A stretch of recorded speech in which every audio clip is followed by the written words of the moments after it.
La responsabilité de l'État dans le relèvement qualitatif et quantitatif de la femme en vue d'un développement durable du secteur minier, tel est le sous-thème développé par Mme Véronique Opité-Kamina, autorité urbaine de Kolwezi, l'une des oratrices des marques à la journée d'information et d'échange de la Fédération des entreprises du Congo qui a réuni plusieurs femmes influentes du Congo-Kinshasa. Les poumons économiques de la RDC a été bien sous les projecteurs. L'autorité urbaine de la capitale mondiale du cobalt a à cette occasion présenté les opportunités d'investissement à Kolwezi. La ville de Kolwezi est à la recherche des partenaires potentiels pour résorber cette problématique au regard d'autres organisations.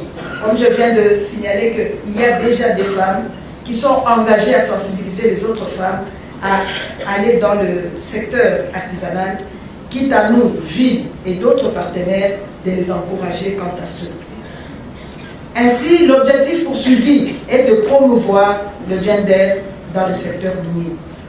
Par ailleurs, dans le cadre de la bonne gouvernance, certaines normes dans le secteur minier sont à observer pour un résultat escompté.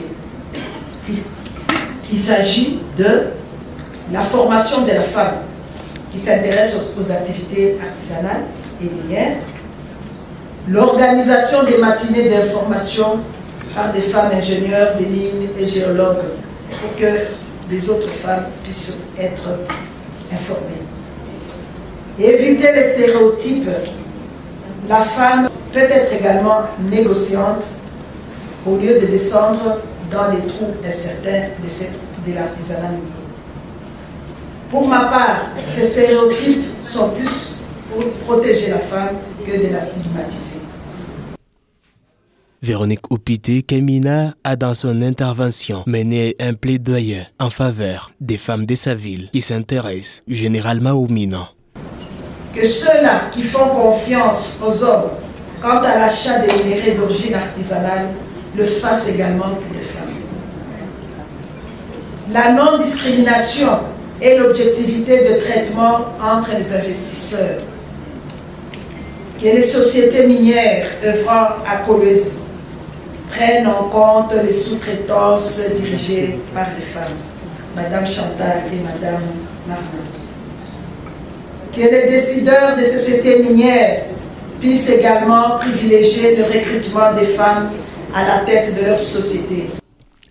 L'oratrice de ces assises, la Chambre des mines de la Fédération des entreprises du Congo, par les biais de son président, Louis Ouatun, a rendu un vibrant hommage aux femmes venues de tous les 4 coins de la RDC pour la réussite de cet événement. Je tiens simplement à vous dire merci. Que cet échange, que cette journée d'information ne soit pas simplement un événement dans le temps, mais que ce soit le début d'une prise de conscience qui va permettre qu'on ait de plus en plus de témoignages, tels que celles qu'on vient d'écouter de nos deux sœurs ici, qui sont dans la sous-traitance, et qu'il y en ait plusieurs, et que vous faites beaucoup d'argent, et que ce soit bien pour le pays. Je vous remercie. Une visite guidée dans les stands de la mairie de Kolwezi où des échantillons de minerais étaient exposés a ponctué cette manifestation à la grande satisfaction de l'autorité numéro 1 de Kolwezi, Véronique Opité, qui a représenté valablement sa municipalité.